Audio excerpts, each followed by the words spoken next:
Let's all go to the lobby. Let's all go to the lobby. Let's all go to the lobby and have ourselves a drink.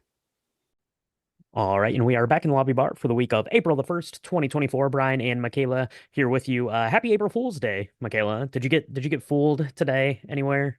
Did you do any fooling? No, What happened? no, nope, nothing happened. I got a text from someone saying Happy Fool's Day, Happy April Fool's Day. That was it. What about you? That Somebody was tell it. you Was that it a you real were. was it a real text? Is it a fake text? No, no one fooled me.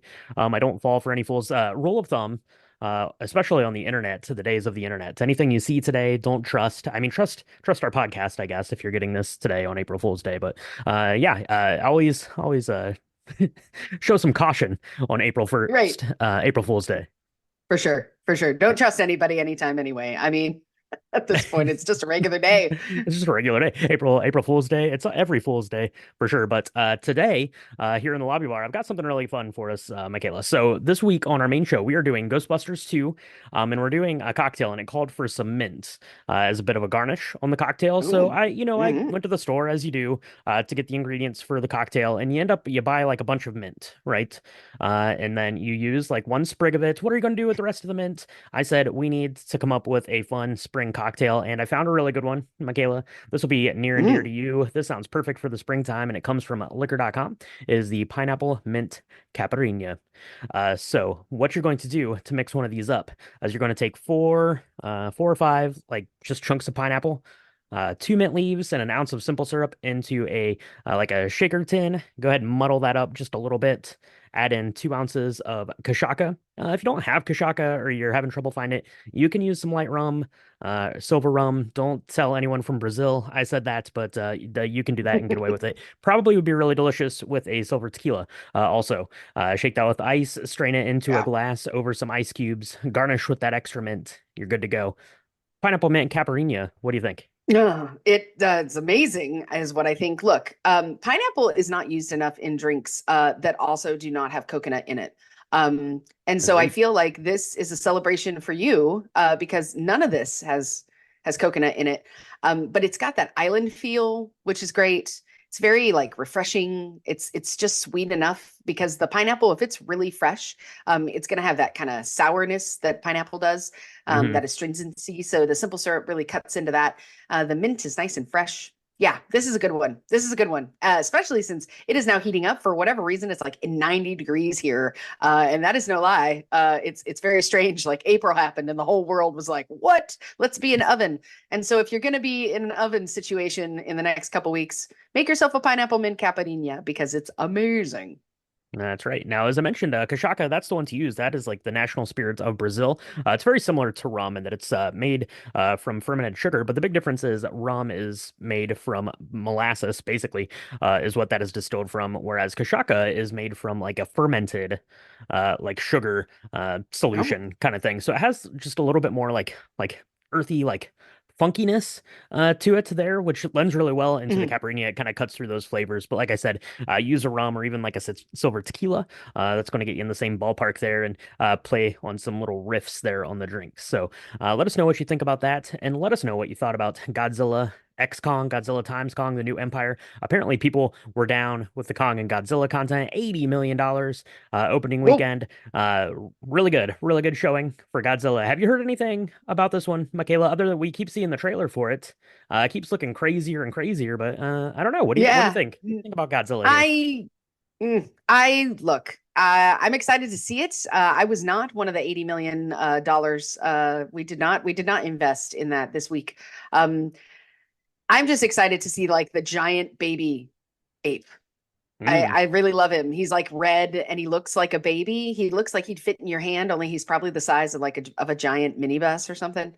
Um, yeah, I'm Yeah, excited about that. And King Kong, I mean, or Godzilla, he's like got lights coming out of all of his weird like the openings around his yeah, yeah. stalactites, stalag It comes up his spines, and then it shoots yeah, out of his mouth. That's what Godzilla does. yeah, yeah. But it's a different color than it was in the Oh, last one, so that's kind of exciting.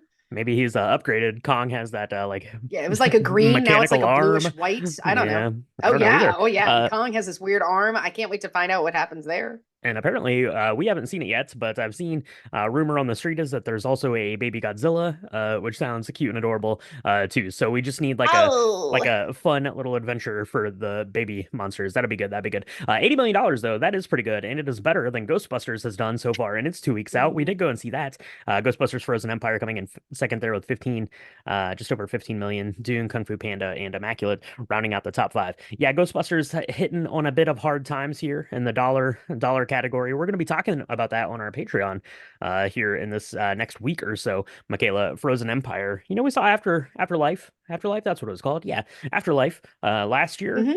Was pretty good. Had a pretty good time with it. And just made our way out to see Frozen Empire this week to chat about on Patreon. Because on our normal show this week, we're talking about Ghostbusters Part 2. We're talking about the original Ghostbusters sequel, not this newer Ghostbusters sequel. Do you want to give anyone some spoilers about Frozen Empire? Just a general thought or two? It's cold. Cold. Lot of Paul Rudd familyness going on. Like if you ever imagined Paul Rudd being your dad, this is a good one for you because there was a Who lot of hasn't? that thematic stuff. I mean, right?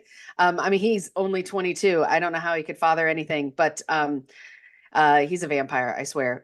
No, I don't know. I've heard, so we saw it, and I'm gonna save most of our thoughts for the Patreon, but I heard that a lot of people were pleasantly surprised. I Okay. don't know if that means that the bar was real low or what, but Mm.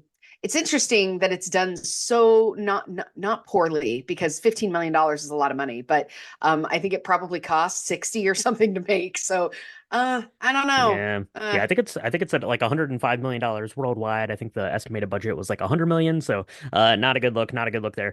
Speaking of the bar being low, the bar at our Regal Theater was real low because it was closed the night we went to go see it. But we did see it in 40X. That was fun. We're going to chat all about that on Patreon. If you want to hear our thoughts about the newest Ghostbusters, if you want to hear our thoughts about the older Ghostbusters, you're gonna have to stay tuned to the main show. That's what we got coming this week, Ghostbusters Part 2. That was a really fun one to go back and revisit, getting the gang all back together. You got Slimer there. You've got Peter Venkman. You have all the hits right there in the 1989 Ghostbusters. They play the Ghostbusters song about 5,000 times in that song. On a side note, we're going to talk about that. Last week we talked about Labyrinth. Pretty good little conversation about one of Michaela's childhood favorites. What about Ghostbusters Part 2? Was that one of your childhood favorites too? Were you a Ghostbusters I, kid or just a Labyrinth oh, kid? I was Only David Bowie films for Michaela. no, come on. I love Bill Murray. So I love the Ghostbusters. And actually, this was for the longest time, this was my favorite like sequel.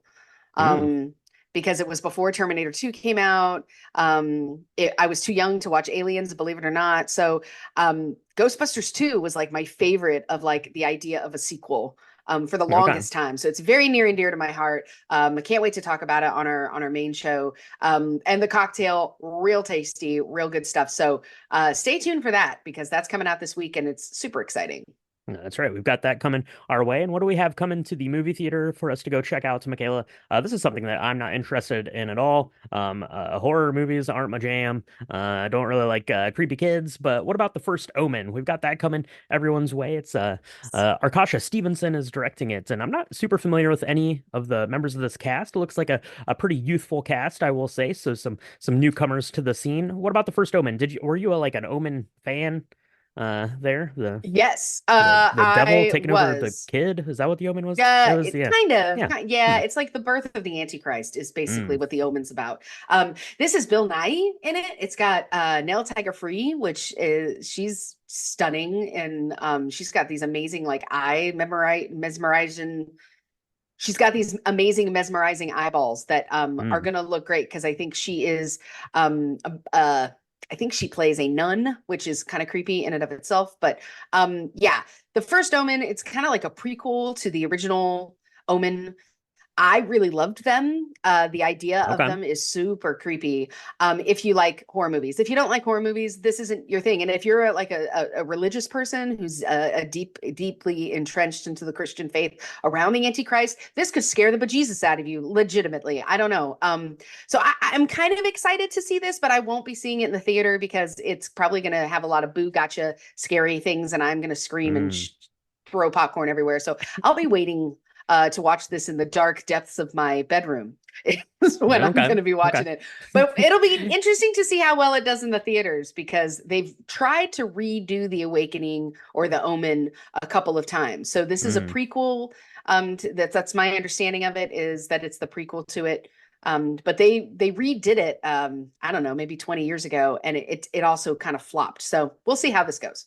We'll see how it goes. Yeah, absolutely. So let us know what your thoughts are about the what is it? The First Omen. Let us know what you think about the First Omen. Let us know what you thought about Ghostbusters Frozen Empire. Stay tuned to our Patreon, patreon.com/drinkthemovies for our chat about that. And stay tuned for Ghostbusters Part 2 coming this way, or coming your way on everyone's feed on the main show this week. Try a pineapple mint caipirinha.